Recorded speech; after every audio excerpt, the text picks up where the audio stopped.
नमस्कार साथियों, स्वागत है आपका बैंक 24 यूट्यूब चैनल पर बहुत बहुत। साथियों, ऑपरेशन सिंदूर से सभी देशवासियों के हृदय को थोड़ी सी राहत तो जरूर मिली है, कलेजे को ठंडक तो जरूर मिली है, लेकिन पाकिस्तान वालों का इलाज करना बहुत ज़रूरी है। और पाकिस्तान का इलाज जो है इकोनॉमिक वार से ही होगा। देखो, सबसे पहली बात तो क्या है, जो बाज़ार के ऊपर भी चर्चा करेंगे कि आज बाज़ार क्यों गिरा, या बाज़ार में सुबह अच्छा मूवमेंट था, उसके बाद बाज़ार में गिरावट क्या है। उससे पहले हम जान लेते हैं थोड़ा सा एफआईआई और डीआईआई के आंकड़े। एफआईआई ने, फॉरेन इन्वेस्टरों ने कल 5200 करोड़ रुपए की खरीदारी की और डीआईआई ने 2400 करोड़ रुपए की खरीदारी की। और आज का अगर बात करें तो आज एफआईआई ने 2300 करोड़ रुपए की खरीदारी की और डीआईआई ने 500 करोड़ रुपए की बिकवाली की। अब सबसे पहली बात तो क्या है कि देखो, आज बाजार में जब ऑपरेशन सिंदूर कल हो गया था, उसके बाद आज बाजार में कोई ऐसा अच्छा गिरावट विरावट कुछ नहीं दिख रही। जबकि अगर पाकिस्तान के शेयर बाजार की बात करें तो पाकिस्तान के शेयर बाजार में लोअर सर्किट लगा है 3 बार। मतलब उनको बंद करना पड़ा है अपना बाजार। लेकिन पाकिस्तान का ना इलाज करना बहुत जरूरी है।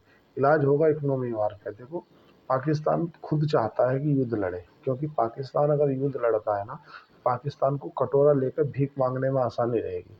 वो कहीं भी जो चुनिंदा कुछ देश बचे हैं, जैसे तुर्की है या चाइना है, उनके पास जाएगा कि हम पहले ही गरीबी में थे, ऊपर से गरीबी में आटा गीला हो गया, हमारे पास पैसा नहीं है, कुछ नहीं है, तो आप हमें कुछ मदद दो। तो इस बहाने से इस नाम पर उनको मदद मदद मिल जाएगी, बस, और कुछ नहीं। और पाकिस्तान अंदर से ही गृह युद्ध झेल रहा है। मतलब पाकिस्तान के अंदर तहरीक तालिबान है और तुम्हारा जो बलूच लड़ाके हैं, बलूच आर्मी है, वो खुद ही अपने प्रदेश, अपने उस सिंध को अलग, बलूच क्षेत्र को अलग करने की मांग करती है। एक तरफ जो तुम्हारा तहरीक तालिबान है, वो सेना से अलग विद्रोह चल रहा है। तो वहाँ पे वो खुद चाहता है पाकिस्तान की युद्ध लड़े, और युद्ध जैसी सिचुएशन उन्होंने क्रिएट भी कर दी। भारत ने, जैसा कि कल हमारी जो कुरैशी में एयर चीफ थी, उन्होंने बताया कि भाई हमने जो भी टारगेट किया है ना, उन टारगेटों को किए केवल उन चुनिंदा को जो आतंकी थे, जो कि कहीं ना कहीं हमारे भारत में आके आतंक फैला रहे थे। हमने सेना को टारगेट नहीं किया।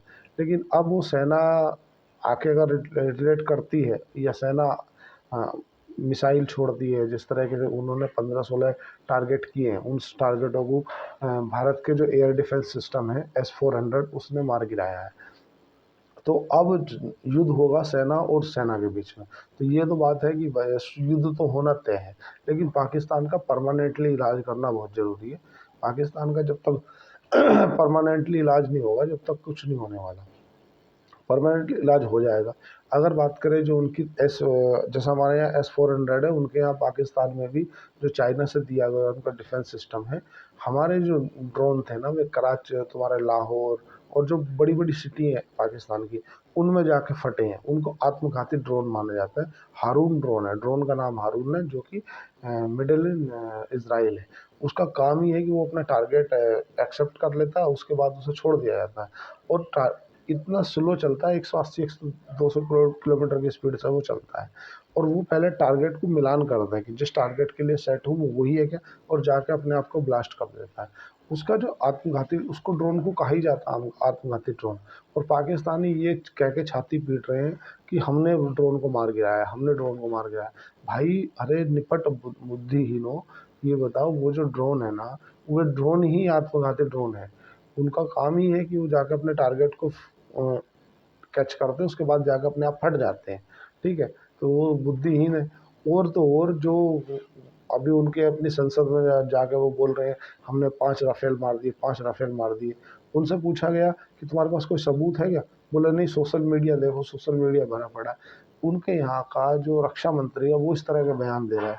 मतलब निपट मूर्ख है, निपट मूर्ख है, उन्हें पता ही नहीं क्या बयान देना है। अभी जैसे भारत ने, एक तरफ युद्ध की सिचुएशन बनी है, दूसरी तरफ भारत ने जो अपने सलार डैम है, जो पानी रोका गया था, उसे छोड़ दिया। तो पाकिस्तान में दूसरा बाढ़ की सिचुएशन बन गई है। और उसके पीछे तर्क दिया गया है कि मौसम खराब हो गया था, बरसात हो गई थी, इसलिए डैम के बांध खोल दिए गए हैं। तो पाकिस्तान का इलाज हो जाएगा। पाकिस्तान अब कटोरा लेके बहुत जल्द ही जाने वाला है। वहाँ के खुद के सांसद बोल रहे हैं कि भाई साहब, आप के जो एयर डिफेंस सिस्टम है वो क्या है, जो ड्रोन की 200 किलोमीटर की स्पीड को भी कैचअप नहीं कर पाया। और आपने कुछ दिन पहले एक देखा होगा, एक हमारी मिसाइल जो है पाकिस्तान में जाके गिर गई थी। है ना। अब उससे भारत ने बोला था कि मिस फायर हो गई। एक्चुअली वो मिस फायर नहीं थी, वो ये चेक करने के लिए रखी गई थी कि इनके पास में कुछ सौदा है भी या नहीं। अब जब वो गई उनके यहाँ जाकर फट गई, इसका मतलब तुम्हारे पास एयर डिफेंस सिस्टम है नहीं। अगर बात करें पाकिस्तान की, तो पाकिस्तान ने 15 से ज़्यादा मिसाइलें भारत की ओर छोड़ी। कुछ तुम्हारा अमृतसर में, कुछ पठानकोट में, कुछ पुंछ में, कुछ राजौरी में, है ना, जम्मू वाले क्षेत्र में। तो उन 15 के 15 को S-400 या आकाशा या सुदर्शन जो हमारे एंटी मिसाइल सिस्टम है ना, उन्होंने उसे हवा में ही मार गिराया। जिससे हमारे यहाँ पे भारत के अंदर कोई भी कैजुअलिटी होने की अभी तक की तो कोई नहीं है। लेकिन इतना ज़रूर है कि पाकिस्तान जब तक बचा है, जब तक वो उलझ नहीं रहा था। अब वो उलझ गया, उसको ज़बरदस्ती में अपने 7/12 का गुल्ला लेने की आदत है। और उनने अल्लाह के रहमो करम पे उनने जाने कितनी बातें कर दी, अपनी संसद में बोल गए हमारे, उन्होंने ये मार के गिराया, हमारा ये मार के गिराया। और अमेरिका ने भी एडवाइजरी जारी कर दी। अमेरिका ने बोल दिया कि भाई साहब आप अपने जो अमेरिका के नागरिक हैं या तो लाहौर को छोड़ दें और या फिर अपने से अपनी सुरक्षा का देखें, क्योंकि इतना तो तय है कि भारत की सेना जो है ना मुंह तोड़ जवाब देगी। और ऐसा भारत के विदेश मंत्री ने बोला भी है।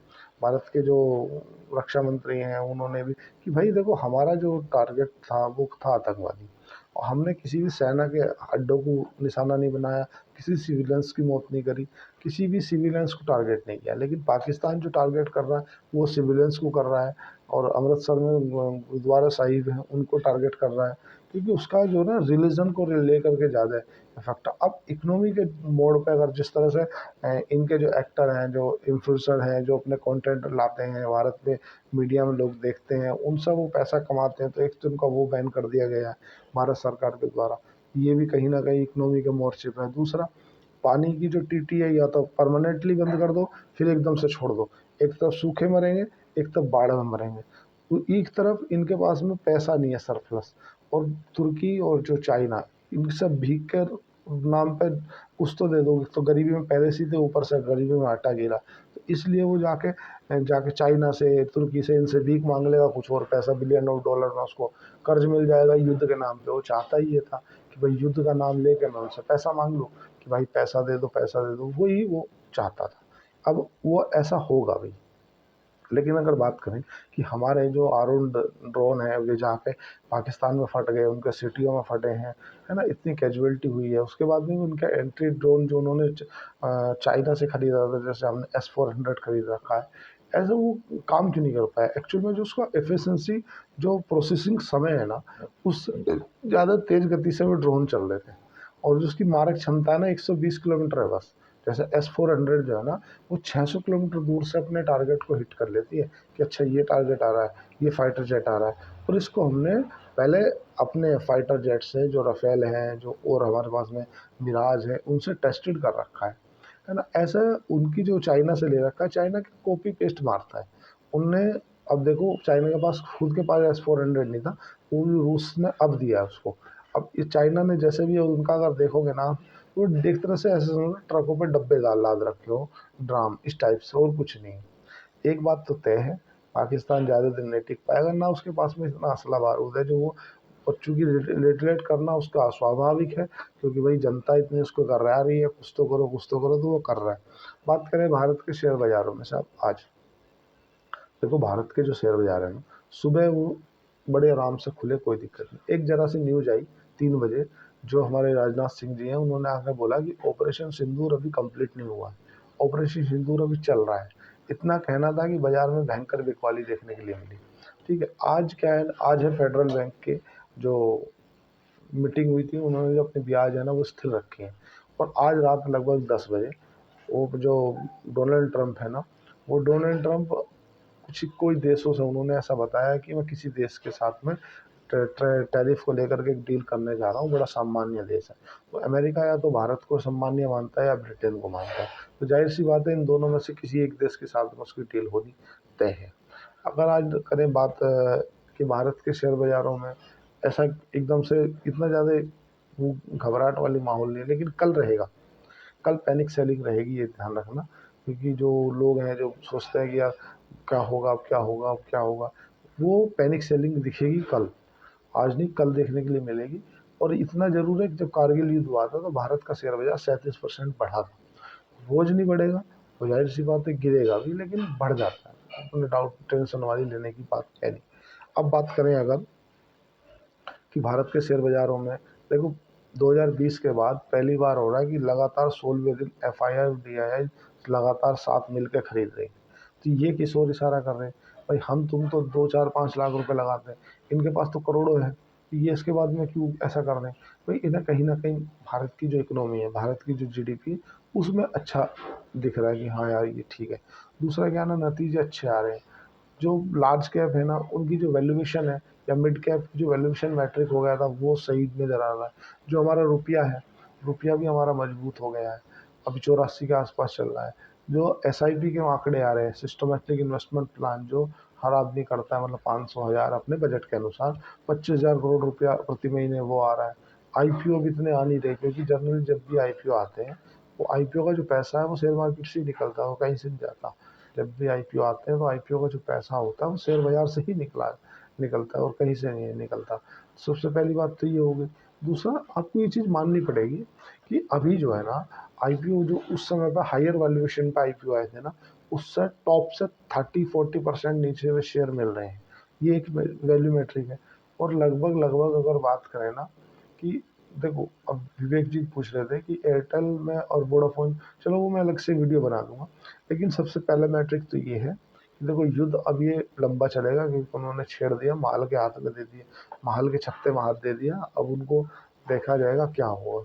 लेकिन अगर बात करें ग्लोबल की, और लोग क्या इसमें रिलेटेड कर रहे हैं क्या नहीं कर रहे हैं, सभी देशों का मानना है कि दोनों देश जो हैं वो न्यूक्लियर संपन्न देश हैं। उन देशों को संयम बरतना चाहिए, और कहीं ना कहीं पीस की बात करें, शांति की बात करें।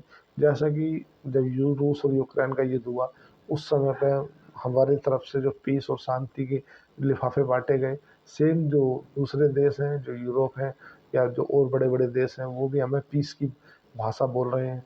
तो सीधी सी बात है, वो तो जैसे को तैसा टिट टू टैट वाली पोजीशन अपना रहे हैं। अगर बात करें कट्टर में, तो कट्टर इजराइल हमारे साथ है, रूस शायद हमारे साथ है, और तुम्हारा फ्रांस, क्योंकि फ्रांस हमारे साथ है, फ्रांस से हम राफेल वगैरह खरीदते हैं। वो चाइना हमारे से नाराज ही रहता है, मतलब इकोनॉमी के मामले में जरूर हमारा साथ दे दे तो अलग बात है, लेकिन नहीं तो चाइना जनरली पाकिस्तान का ही साथ देगा, तुर्की पाकिस्तान का साथ देगा। लेकिन इतना जरूर है कि भारत की जो सेना है ना, वो विश्व के चौथे नंबर पे आती है। तो इनका मुंह तोड़ जवाब देना, इनका परमानेंट इलाज करना बहुत ज़रूरी है। जैसा भी कुछ होगा मैं अपडेट दे दूंगा। लेकिन अभी तुम्हारा बड़े बड़े जो सिटी हैं उन्हें ब्लैकआउट कर दिया गया है। जम्मू ब्लैकआउट है, तुम्हारा जैसलमेर ब्लैकआउट है, क्योंकि ये बॉर्डर से सटे हुए ज़िले हैं, ताकि इजीली जो फाइटर जेट होते हैं ना, उनको टारगेट कैच करने में आसानी रहती है, इसलिए उसको ब्लैकआउट कर दिया जाता है। जैसे भी कुछ होगा मैं आपको अपडेट दे दूंगा। आज के लिए इतना ही। चैनल को लाइक करें, सब्सक्राइब करें, कमेंट करें। धन्यवाद, थैंक यू।